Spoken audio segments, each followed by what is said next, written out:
Dear children, allow me to speak to you of a young prince who long ago forsook the darkness of his temporal ways to pursue the eternal light of truth and love. Here is a letter he wrote to his beloved as she chose to go the way of shadows, even as he bid her farewell to walk the path less traveled towards our kingdom here in Timeless. We so often spent our lives trying to recover that pale, misty ghost of Eden. Try we do in such desperation to remember that beloved garden as its fading evades our mind's grasp. Many a soul hath been lost to the chasing of that fading glory. Here we do build kingdoms in sand, always telling ourselves this time will defy the high tide and its dark waves. Dark waves which seek to wash away all our truest hopes and dreams, replacing the precious with contorted counterfeits. Oh, how these finite shells of flesh deceive! In the noonday sun we chase after the shadows, hoping to soothe our dearest desires, God-given yet broken. This too is but building upon the sandy shores of a stormy sea. For try as we might, Tiamat fashions iron fists of our fears, bringing down upon our illusions, crushing things of pretend. Those shadows cannot suffice, they are but the treacherous games of lust and fear. Oh, how they offer so much, even as they chain us in never-enoughs. It is this which maketh animals of the civilized and demons out of our angels. Cast them not away, they whisper in our thoughts. In our weakest moments, they demand servitude to their lostness. My beloved, the shadows shall never satisfy those truest desires, nor the good hungers which endow them to our souls. Just as the salt dark waters of the sea cannot quench thirst, only increase our empty wanting. How easily we are fools for those lukewarm stolen waters. Even still our innermost parts pant for our Heavenly Father's living waters. Still the shadows' lies run their diabolical course. How long shall we pursue those shadows of our truest selves? How long shall we run far from our hearts? Wherefore do the heart's desires take root and blossom in such darkened portents ignored in the false light of the shadow's temptations? My beloved, fertile ground for the seeds of truest desire can only be planted in the good soils of love's acceptance, forgiveness, and our Heavenly Father's grace. 'Tis true, though mortal could quake at the thought of it. So here I sit once again in the garden of goodbyes, surrounded by the monuments of those long departed for the peaceful eternal shores in Timeless. These monuments, mere markers to lives whose absence points us still beyond our frail mortality to the forever lands which our true hearts and their truest desires were fashioned to lead us towards. Ponder this, my dear one. Why might our cities so grand in their banality all have gardens built for goodbyes? And are they planted with seeds of lost Eden and watered with a sea of tears? For in this valley of decision where the shadows dance to temptation and death, in all that heaven's hope doth not survive, we travel a path so many left, even through the garden of goodbyes. Nothing of value lasting beyond momentary breaths shall ever quench the search for more, but that perfect love which dawns in hearts alive, exposing our never-enoughs. So let these words sink in thy heart and find a place to take root, for if they do, you will awake from the night to see your truest desires bloom. Let not the shadows, nor their lies, nor their temptations steal from you. For my beloved, we are so much more than mortal coils locked in fleshy tombs. As we travel through these shadowlands populated with counterfeit hues, always remember who you are, and that my love shall forever be for you. Not distance nor darkness can eclipse our hearts when they are in bloom, for we are trees who bear fruit in their time, defying the days and nights so cruel. Let not the cares of the kingdoms of sand keep chains upon thy soul, nor accept the shadows of real from their pale, lusty tombs. Do not turn back from the less traveled path to weep for yesteryear. Look forward and let your heart breathe the air of truth and love. I shall not spin fables to deceive thee, for the journey through fear 'tis hard. Yet know that its yoke is light compared to the shadow's weighty loads. You see, my dear, I say these things not to push you away. Oh no, I could not think of such travail. Still I yearn for you to stay. However, upon this road further up and farther in towards our Father's keep, I know I cannot be a stumbling block, only a man who believes. My prayers are for those truest desires in thee to bloom in that holiest of soils. 'Tis my reason for asking of God to remove all of the shadows, stones, and all their chains from you. I commit you to the hands of our Father, even as my flesh trembles and protests, trusting that one day, even in this place, I might see thy smile anew. Take thy hand into mine, look into your eyes, and know your heart has broken through the surface of flesh, the realm in which thy fears and chains have long held you fast. Though I can see them losing their strength, knowing thy heart is near breakthrough. I long for the day thy heart is unimpeded, and to shadows you have said your goodbyes to. For on that day your love will bloom, allowing me to love you. Knowest thou, my dear, you have not been alone in this valley of shadows where the falsity of fig leaves are fashioned by fears. Oh no, for it hath been a millstone around my neck since my youth as well, nearly drowning me in dark tears.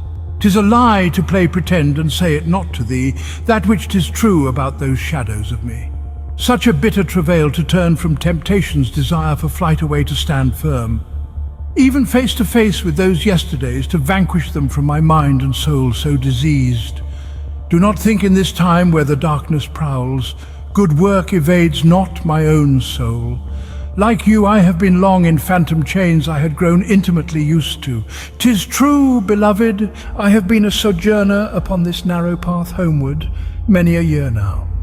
Seasons charge and retreat in their great circles, wearing away the old man even as the new man grows stronger within. Those shadows still knock on my soul, seeking entry into places they no longer have space in. Of this I do sing, I am made anew, freed from the tyrant of sin. Hear thee these truths. We are as living stones surrounded by the washing away of the sand. Living stones fit together without mortal hands. Truest of pedigree sprang forth from heaven's fount, our divine Father offspring led by his love, homeward bound. Nothing on earth nor skies above can take away his eternal love. Not temporal kingdoms fashioned in sand, nor fallen phantoms who lure with never-enoughs, shall erase our names from the Lamb's living book of love. Not tempest nor distance, no, not these shall steal us away from the life he hath breathed into you and me. Not past, nor present, nor future to come can blot out what God's Son hath already done. For our history was written before history begun, the victory which comes long since won. So with these last words, until next we shall meet, know thee of gratitude my heart proclaims. 'Tis true, even if thy thoughts say it but mirage, it was not. My love cannot fade. Let not Artemisia take root in the remembering of me. May it be rather that the seeds of something more beautiful be conceived in my beloved's heart once received. Even if for the briefest of our momentary regret doth not come near the tent of my soul. Thy graces blessed my heart, setting it abloom in defiance to the callousness once shrouding. For this I am grateful amidst the melancholy, as I journey onward to that holy mountain. So here I sit in this garden of goodbyes, knowing these words are hellos to new chapters of life. Life filled with truth and eternal love's light. Thusly I shall not bid thee goodbye. Only my prayers and love until we find our hearts reaching out through the noise, the lies, and the shadows' smoke, free at last to share our smiles and our greatest hope. And it was, my dear children, that the young prince did so say his farewell to depart for these upper countries in timeless. You may be wondering who this young prince was. Come now, do you not know? It was he who just told you this story. For the young prince grew up to be a wise king, and that king of which I speak is me. Upon my throne I softly speak of days when I was young and weak, a prince who left his gilded cage to seek the truth across each age. I wandered far through shadowed land, with naught but light's quest in my hand. The path was rough, the nights were long, but in my heart a hopeful song. I faced the sorrows, bore the loss, each one a bridge I had to cross.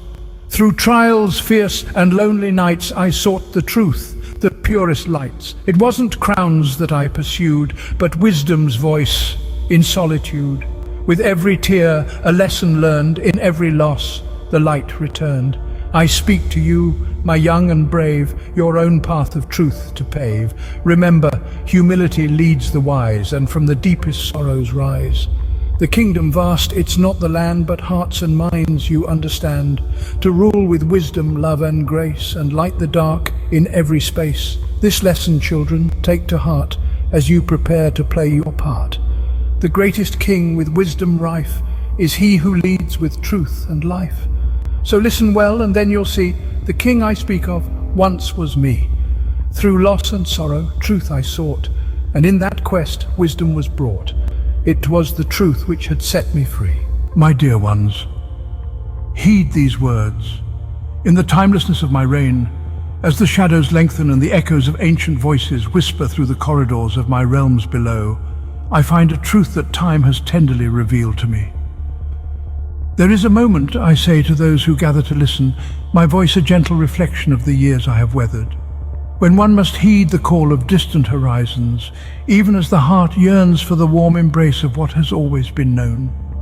To step away from the woven tapestry of our past is not merely to leave, but to embark on a sacred journey through the garden of goodbyes. Here, among the whispering blooms, each farewell speaks of what was and hints at what is yet to unfold.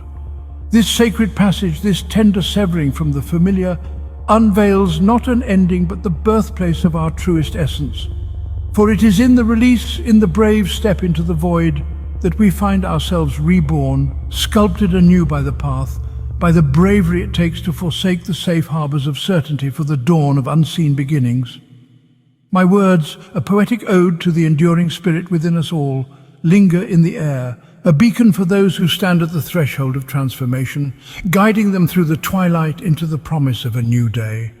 This I tell you from my eternal heart of life, that you might now, that in the valley of the shadows below the path to timeless must go, even through the garden of goodbyes, where tears turn into musical notes, as you enter into these heavenly gates, into the God's eternal abode. And what of that fair lady who had taken the long path home through the perilous shadows' woes? I protected her from unseen realms until she made it back home. She eventually blossomed with life upon that journey here, even through the garden of goodbyes. With every step homeward she took, all she thought she lost was found. For I, her king, and she my queen, eternally in the of heaven's fount, where forever here in timeless pure water do flow. Here there are not more goodbyes, nor teardrops of sorrows to flow.